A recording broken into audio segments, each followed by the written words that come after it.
Assalamualaikum warahmatullahi wabarakatuh. Nama saya Rika Fadila dengan NIM 186245006 dengan prodi PG PAUD. Di sini saya akan membahas tentang teori belajar humanistik dengan mata kuliah Konsep Dasar PAUD, dosen pengampu Dr. Khairiyah MPD. Teori belajar humanistik, pengertian, ciri, tujuan, hingga manfaatnya. Ada banyak sistem pembelajaran yang dapat diaplikasikan oleh pendidik untuk mendampingi para murid mengenali diri dan potensinya. Salah satu sistem yang bisa diaplikasikan dalam pembelajaran yakni dengan menggunakan teori belajar humanistik.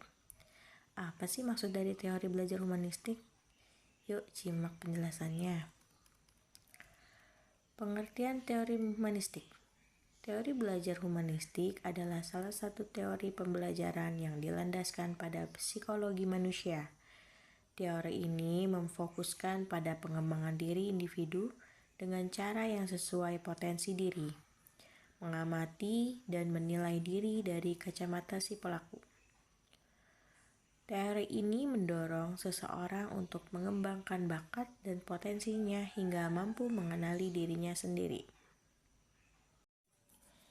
Pengertian teori humanistik menurut para ahli. Teori humanistik menurut Arthur Combs, menurut seorang pendidik dan psikologi asal Ohio, Arthur Combs, pembelajaran merupakan suatu kegiatan yang dapat dilakukan di mana saja dan dapat menghasilkan sesuatu bagi diri seseorang. Baginya, seseorang pendidik tidak diperbolehkan memaksa seseorang untuk mempelajari sesuatu yang tidak disukainya. Selanjutnya dari teori humanistik menurut Carl Rogers. Sedangkan menurut Carl Rogers, pembelajaran merupakan proses untuk saling memahami antara guru dan murid. Di sini pembelajaran merupakan proses untuk saling memahami antara guru dan murid hingga guru tahu apa yang dibutuhkan oleh muridnya tanpa ada paksaan ataupun ketidaksepahaman antara keduanya. Sehingga bisa dijadikan pembelajaran sebagai pengalaman seseorang dalam prosesnya. Selanjutnya ada teori humanistik menurut Abraham Maslow. Menurut Abraham Maslow, hal terpenting dalam pembelajaran adalah proses untuk mengenal diri sendiri dengan baik. Bagaimana kita menjadi diri sendiri di dalam prosesnya dan menemukan potensi diri yang bisa kita kembangkan. Ciri-ciri teori belajar humanistik. Yang pertama, menekankan pada proses aktualisasi diri masing-masing individu. Yang kedua, proses merupakan hal penting yang menjadi fokus utama belajar. Yang ketiga, melibatkan para aspek kognitif dan afektif. Yang keempat, mengedepankan pengetahuan atau pemahaman individu. Yang kelima, mengedepankan bentuk perilaku diri sendiri. Yang keenam, tidak ada yang lebih berhak mengatur proses belajar setiap individu selain dirinya sendiri. Tujuan teori belajar humanistik. Humanistik merupakan aliran dalam dunia psikologi yang muncul tahun 1950-an. Dengan mengacu pada psikologi seseorang, humanistik memandang manusia sebagai manusia, makhluk hidup yang memiliki fitrah tertentu pada masing-masing individunya. Oleh karena itu, teori humanistik memiliki tujuan untuk memanusiakan manusia, sehingga seseorang dapat mengenali dirinya sendiri dengan potensi yang ada dalam dirinya, dan diharapkan dapat mengembangkannya. Manfaat dari teori belajar humanistik. Yang pertama, mampu mengubah sikap dan perilaku menjadi lebih baik. Yang kedua, membiasakan diri untuk bersikap demokratis, partisipatif, dan humanis. Yang ketiga, menjadikan diri sebagai manusia yang menghargai perbedaan dan kebebasan menyatakan ide atau gagasan maupun pendapat. Yang keempat, meningkatkan keinginan diri untuk belajar. Kelebihan dan kekurangan. Dalam teori ini terdapat kelebihan dan kekurangannya. Berikut beberapa kelebihan dari teori belajar humanistik. Yang pertama, membantu membentuk kepribadian, mengubah sikap dan hati nurani menuju arah yang lebih baik. Yang kedua, menumbuhkan minat dalam diri seseorang untuk terus belajar. Yang ketiga, menumbuhkan kreativitas pada diri seseorang. Yang keempat, mampu mengubah sikap dan pola pikir. Yang kelima, membuat seseorang memiliki pengalaman yang berarti. Yang keenam, semakin lama waktu yang dilaluinya, seorang pembelajar dapat mencapai aktualisasi dirinya dengan baik. Adapun kekurangan teori belajar ini adalah proses belajar menggunakan teori ini akan gagal jika tidak ada kesungguhan dan motivasi dari setiap individu. Dapat memunculkan sikap individualisme, terbatasnya peran pendidik karena hanya berperan sebagai fasilitator, munculnya pergaulan antar individu apabila beberapa individu tidak mampu atau kesulitan dalam mengenali potensi dirinya. Tidak cocok untuk dijadikan metode pembelajaran yang praktis. Pendidikan tidak boleh lelah dalam memotivasi muridnya karena pendidik menjadi motivasi dari luar diri individu. 5 prinsip teori belajar humanistik. 1. Manusia mempunyai cara belajar yang alami. 2. Proses belajar berjalan lancar ketika siswa mempunyai keterlibatan di dalamnya. 3. Belajar akan berjalan efektif jika materi memiliki relevansi dengan maksud tertentu. 4.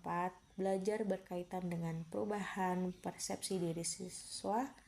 5. Belajar yang bermakna didapatkan ketika siswa melakukannya sendiri. Contoh penerapan teori belajar humanistik. Bantu siswa untuk menetapkan tujuan pembelajaran di awal tahun, kemudian menyusun rencana bagi siswa agar mencapai tujuan mereka, menciptakan lingkungan belajar yang aman bagi siswa dengan memberikan makanan ringan dan menciptakan hubungan yang baik dengan mereka sehingga kepercayaan bisa terbangun. Menciptakan kesempatan belajar yang menarik, misalnya minta siswa untuk membentuk sistem pemerintahan di kelas agar mereka bisa lebih memahami peran dan fungsi lembaga pemerintahan.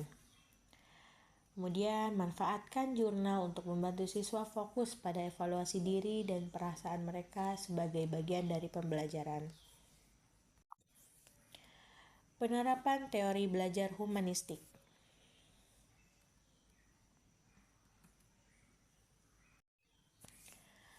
Peka terhadap siswa yang kurang percaya diri dalam belajar sehingga guru akan memberikan motivasi.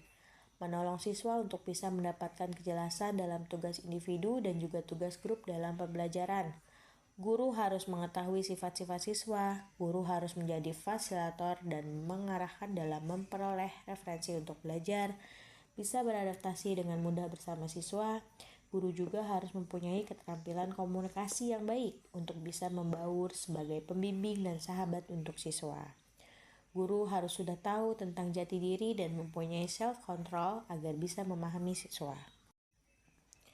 Menurut teori humanistik, seorang pendidik harus memiliki beberapa sifat: empati, terbuka, ramah, tidak dibuat-buat, dan mendorong siswa untuk belajar dan bertanggung jawab berdasarkan kemampuan siswa. Sangat diharapkan bahwa siswa akan menjadi kreatif dan mampu berpikir kritis dalam pembelajaran humanistik, agar mereka dapat menghadapi dampak negatif dari lingkungan sekitar mereka. Penjelasan di atas dapat kita simpulkan bahwa teori humanistik menekankan betapa pentingnya memperlakukan manusia sebagai makhluk yang masih utuh dan memiliki potensi yang luar biasa untuk berkembang. Metode pembelajaran humanistik juga memperhatikan bahwa ide-ide siswa adalah unik dan harus dipahami oleh guru yang hebat. Metode ini membantu siswa mengembangkan potensi mereka dengan memberikan mereka kebebasan untuk memilih apa yang ingin mereka pelajari. Oleh karena itu, pendidikan humanistik dapat membantu siswa memperbaiki diri, dan meningkatkan kemampuan mereka untuk menghadapi kesulitan di masa depan. Dalam teori humanis, kasih sayang sangat penting untuk pembelajaran.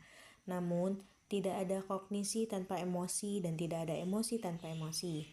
Pengajaran tahap 3 adalah istilah yang digunakan untuk menggabungkan materi dan perasaan.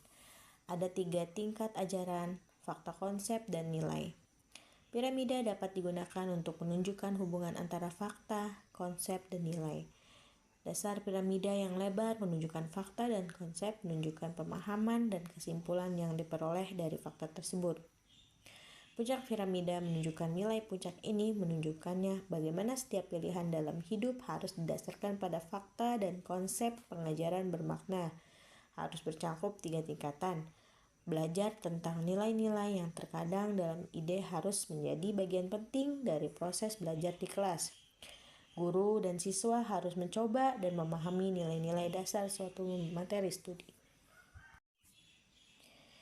Dengan kata lain, teori pembelajaran humanis berpendapat bahwa pemahaman manusia tentang dirinya sendiri dan lingkungannya menentukan tingkah laku setiap individu termotivasi untuk melakukan sesuatu karena mempunyai kemauan atau kebutuhan, serta bertanggung jawab atas segala perbuatannya. Seperti halnya dalam paradigma pendidikan humanistik yang melihat manusia sebagai manusia, yakni makhluk yang diciptakan oleh Allah dengan ciri-ciri kodrat tertentu. Orang humanis biasanya melihat dunia dengan optimis. Sifat-sifat manusia berfokus kepada kemampuan manusia untuk berpikir secara sadar dan rasional, mengontrol keinginan logis mereka, dan mencapai potensi penuh mereka. Menurut perspektif humanistik, manusia bertanggung jawab atas kehidupan mereka dan apa yang mereka lakukan. Mereka juga percaya bahwa mereka bebas dan memilih kemampuan untuk mengubah sikap dan perilaku mereka.